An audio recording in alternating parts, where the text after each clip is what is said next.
Hi, welcome to the Literature Lounge, which is literally and totally dedicated to authors who write books that make great films and conversation starters. So let's just talk books.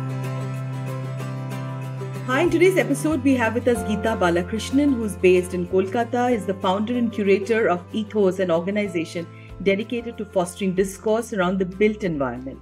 Her mission is to inject humanity back into designing homes and public spaces through initiatives like the Walk for Our Cause, where she journeyed 1,700 kilometers on foot through 6 Indian states. Yes, you heard that right. 1,700 kilometers on foot through 6 Indian states. Gita raises awareness about architecture, connects professionals and advocates for design as a fundamental right. So welcome, Gita, to today's episode. And let's just begin by asking you, what inspired you to embark on the journey from Kolkata to Delhi on foot? And weren't you scared? How did you prepare for such a challenging expedition, considering how dangerous the roads can be for women? Thanks, Mohua. Thanks for having me on this show first. Yes, it seems like a distant dream now. It was 2 years ago that I undertook this journey on foot from Kolkata to Delhi, and 1,700 kilometers it was. Until then, I had spent 2 decades working with slums, with ground realities, and a lot of awareness building through ethos. And it struck me that we as designers and architects are far removed from ground realities. And hence, the idea of this walk kind of germinated. And the magic of the idea was kept alive for 5 years, actually, because the idea came to me in 2017. And finally, I took the plunge in 2022 when I saw reverse migration on foot.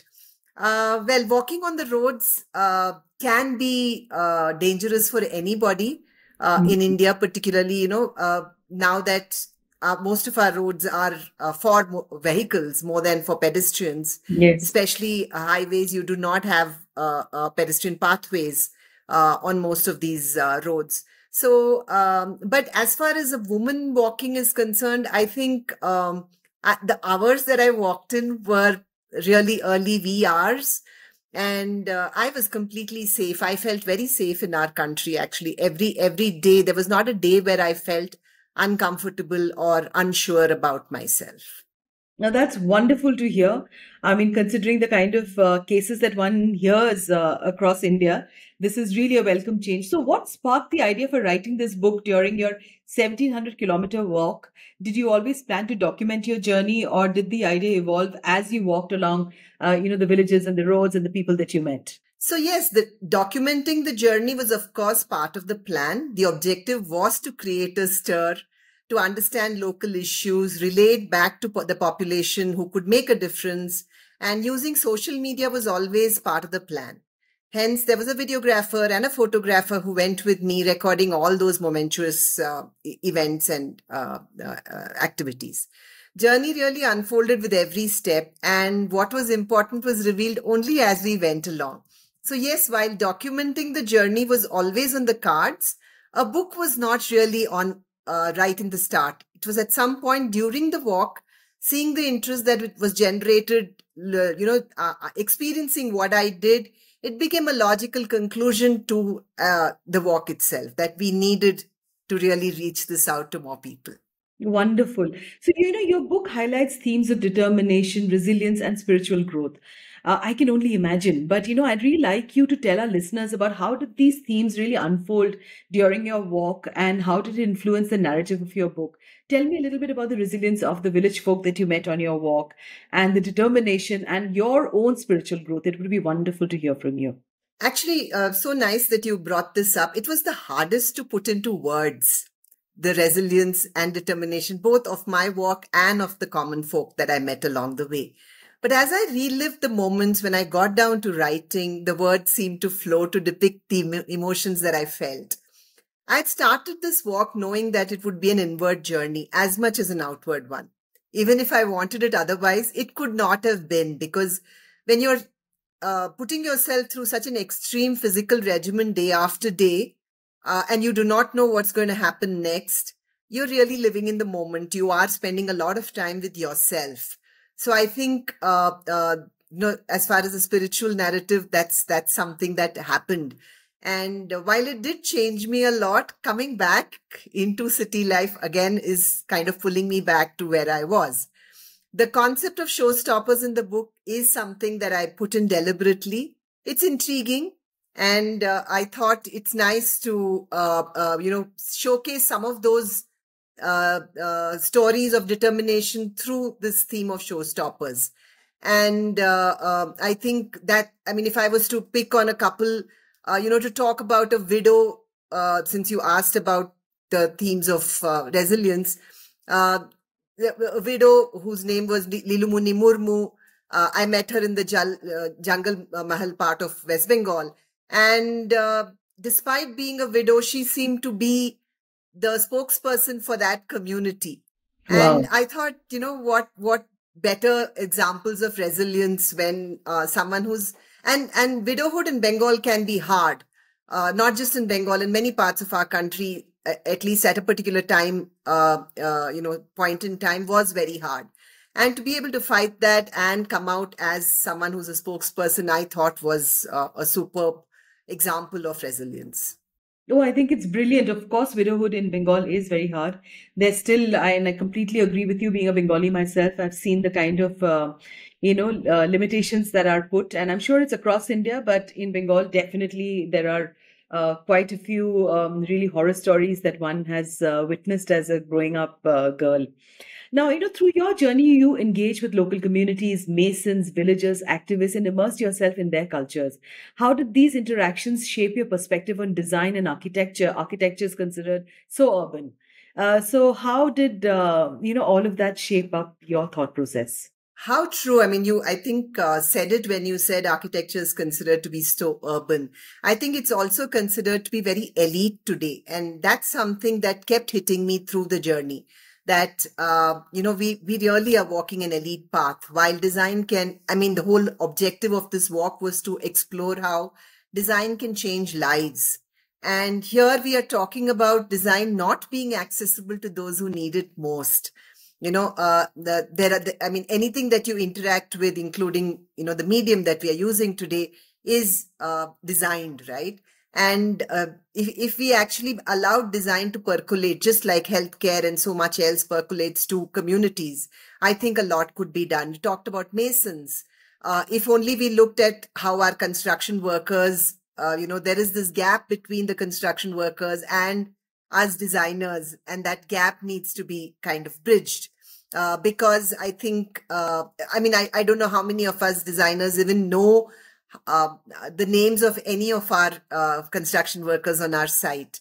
And they can be our ambassadors. They can be people who can go around telling everyone that there is someone called an architect. Architecture and architects are kind of unknown and irrelevant today. And that's something I experienced every day. So these things really shaped what I am doing today, where I've moved on to, and the activities that I am engaging in today.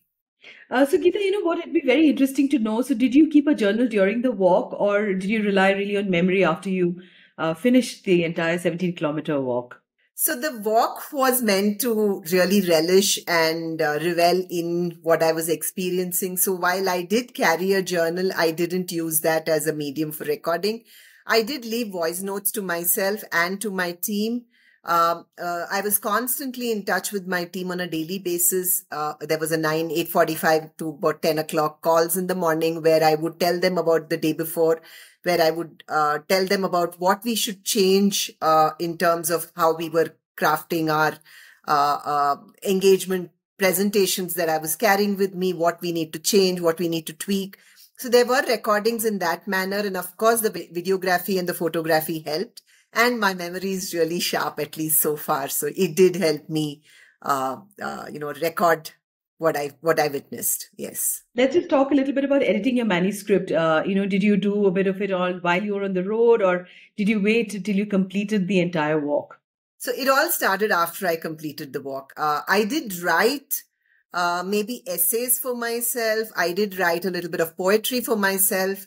But actually putting pen to paper was something that I waited till the walk was over, till I felt ready to actually put it down, because it was a very, like I said, an inward journey as well. So it took a while for me to come back into the new normal. That is after 70 days of being on the road, coming back to regular life. And it was not, it's very hard to relate how I felt at the end of the walk. So I spent a little while with myself, and then I started writing. So it did take a while after the walk that I actually started putting pen on paper for the manuscript. So, Geeta, can you just share some of the encounters that were very, very challenging for you that you found very difficult to put into words? Okay. If I was to start with the road, there were sections of the road. I mean, if I was to pick on a place, Singrauli is one place which I always talk about being the toughest part of the walk, where because it was a coal mining region, the roads were pretty much non-existent. And there was coal all around. One was breathing in, inhaling coal, so I had to use masks, and the marks from the black of the coal still I carry them as trophies on my t-shirt and my shoes. So that was one part that was really hard. Then the climbing on some days, where I remember the road to the day I reached Ranchi was quite a bit of a climb. There were sections, I remember in Renukut, where thanks to election results in UP, there was a failure of internet, and there were traffic jams on the road, which meant I started walking on my own, and I had to navigate myself, and I kind of lost my team for about 10 kilometers, which is roughly 2 hours of the route, and had to find, actually I had the presence of mind to follow the railway tracks to get to a station and be able to find my way out of there. So that was, as far as the route is concerned, that was challenging. But some of the encounters that were interesting and thought-provoking were, we don't openly talk about things like caste and untouchability and position of women anymore. But when you see, say, an outhouse to a house, and you start wondering who is living in that home, and then you discover that maybe the sister of the owner of the house, who's now a widow, is relegated to that quarter. Or when you see an older man going and touching the feet of a younger person, you start wondering I think different kinds of emotions kind of stir up, and those are also challenging moments for me. Yes. Oh, yes, of course. I mean, I was just traveling with you because this is such a reality when you go into many, many parts of India. So for readers, who are going to pick up your book, what are the key takeaways or messages that you hope they will receive from your experience during the walk? We need to hear that from the horse's mouth. So yes, I'm not real. This is the first time book for me. While I love writing, and I've written for different architectural magazines, or for myself. This as a book coming together, it is the first. So I did a lot of putting myself in the shoes of the reader and the different kinds of readers. So if it was someone who's seeking motivation, or someone who's looking to be inspired for a journey like this, or a quest, any kind of quest, it doesn't have to be a walking quest, because a quest does need a lot of determination and steadfastness. So it's for them, or for someone who is looking to discover a different version of India, or someone who's looking at social messages. I think there would be something for each of these kind of readers. I also looked at the youth. I work a lot with the young through Ethos, and now Ethos Foundation. And I did again look at what the young reader today would want. And I made these chapters really tiny, which gives a sense of achievement. As you read also, you feel you've completed some part of the reading journey. So I did that as well. So I've tried my best to see what the reader would need. I have made it anecdotal. I have made it personal. So, I've also talked about the kind of person I am, the kind of struggles I faced, which probably made me determined to complete a journey like this. And so it's got a lot in it. Your book undoubtedly captures the essence of your 70-day journey, but are there any hidden gems or lesser known anecdotes that readers might discover within its pages? So I put myself in the reader's shoes when I was writing this book. I thought of the different kinds of readers. There could be those who are seeking motivation, those who are into, physical endurance challenges, those who are looking to achieve quests like this, or those who are readers who believe and would like to know more about an India that, a person on foot can experience. So I've put in a lot of that. I've put in a lot of anecdotes about my life, which make me who I am, and make me this person who achieved this fairly incredible feat, even if I say so myself, the 1700 kilometers of walking. There are stories that I've uncovered about our landscape. I write, for instance, about the Mohua tree, which, helped people overcome their hunger during famine, or even during COVID. It was kind of a lifesaver. I talk about, border states of ours, border regions of our states, which do not get what they should in terms of infrastructure. So there's a lot of interesting things that for different kinds of readers that one could find. So, your walks have focused on themes like uniting through design and advocating for universal accessibility. How do you see these initiatives addressing modern day problems like social inequality and exclusion? I'm glad that this walk has brought a lot of focus on social responsibility of architects. I have been through, my messaging after the walk and through the different initiatives that we've undertaken. We have been reaching out to architects, to colleges of architecture. In fact, we have about 42 clubs, which are social responsibility clubs, or ARCOS clubs, as we call them, who have registered and who are working on exactly these issues. I think it's essential for our curriculum and our practices to incorporate addressing these issues of social inequality and exclusion into the way they design. I think built environment has the scope, whether it is built environment or even open spaces, urban environment, or even I would say rural environment for that matter. When you design, it has the power to actually help overcome some of these issues just through design, on how you bring about people coming together. How do you design without barriers, whether it is barriers socially, physically? I mean, those who have physical challenges. In fact, my fourth walk, which happened this year, was focused on universal design, where I address persons with disabilities specifically through design. So I think there's a lot that design can do for advocating universal accessibility, as you asked.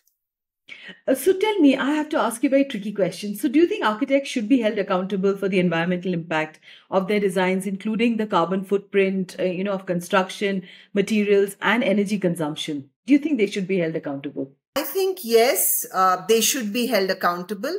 At the same time, I think we should also build. There are systems, and there are ways of measuring the carbon footprint of even materials. So I think even companies that actually manufacture, and we need to look at their carbon footprint as well. Because sometimes you pick from the palette that's available to you, especially when you're designing for a modern environment. But yes, I think it's time that architects are, kind of nudged towards taking on responsibility for environmental impact. In fact, I'd go a step further, and I would say we should start evaluating buildings for even universal accessibility. According to law right now, it is illegal if you do not make your spaces accessible. I mean, I don't think it's being enforced, but there is an act, the RPWD Act, which makes it mandatory according to Section 44 that buildings are made accessible. And I think it's time that we got down to holding not just the architects, but also the promoters for this. Oh, fantastic. So let's just talk a little bit about the challenges that you faced during the walk. How did you handle anger? Did you fall ill? And the perennial question that I will ask a woman is about bathrooms. It is not easy. How Yes, did you true. manage all of that, during this 1700-kilometer walk through coal mines and, roads that were not there? How did you manage that? So yeah, I'd like to just correct you that the roads were fantastic most of the walk because I walked through largely highways, but there were sections which were really bad. But hunger, I don't think I felt it. I think when you're on a mission like this, some of these things go into the background. When I finished the day's mileage, then I would start feeling those huge pangs of hunger, which I needed to address. And I would carry stuff with me. I carried a peanut butter sandwich. I had, hydration fluid. I carried nuts. I carried dry fruits and so on. Strangely, there were times in the past when I was training and even pre-training, even today, if you ask me, I do get occasional headaches, maybe sometimes induced by extreme physical endurance as well. You do get that occasional cold. On the walk, there was not a day. There was just one day, in fact, I had a slightly runny stomach, but there was not a day when I actually took ill. I did have an injury, which unfortunately did bring my walk to a stop for a few days, but I managed to get out of that. Fortunately, it wasn't a fracture, and I was able to get out and continue my walk. Bathrooms, yes, that's another story. I think many of us women kind of relate to what I say when I say that I do not even want to use the toilet in the next room in my house. But here I was using any space that could be, was called a toilet, but which was really a hole in the wall very often. Um, I think as long as, and I think the first day I used the bushes was a day I celebrated, not just me, the whole team kind of celebrated because we realized that, okay, now that that has happened, I think, in case I have an emergency at some point, I would be open to using the bushes or a gated site that was abandoned or an abandoned construction site or an abandoned home and things like that. I mean, it's interesting that many stretches of the route still do not have toilets. Most petrol bunks, by the way, were my go-to place. They weren't necessarily the swankiest, of course, but they were reasonably clean. I would, you could just walk in, do your job and walk out and be all right with it. So I think you learned and, there's a lot I learned. In fact, there's a chapter called Toilet Tales. Since you asked about the anecdotes, there are a lot of anecdotes there on relieving yourself, and relieving yourself is the key word here. Fantastic, Geeta. My God, I mean, I'm completely in awe of you. This isn't easy at all. So, can you tell us a little bit about the innovative solutions you're working on and how do you envision the future of architecture? That it would be very interesting to hear from you because, it's the first interview today where I've had an architect talk about, involving the laborers, involving people, who do not even know who's the architect and who's the promoter, who's the owner of the house. So, tell me, what is it that you have in mind? So it's interesting that about 6 action areas got thrown up as a result of this walk. And they've crafted, they've been crafted as 6 initiatives or 6 pillars of Ethos Foundation. One of them is Shrama. Shrama obviously leads to construction workers, and I've already spoken a little bit about them. We are doing a lot of activities based in Maharashtra, Rajasthan, and Gujarat to bridge the gap that exists in society between construction workers and those that actually are implementing or directing the project. And I think that needs to be bridged for an equal society in a sense, because what do you call a skill? I mean, why would you say that a skill of designing is probably more supreme compared to someone who's crafting with their hands? That's also a skill.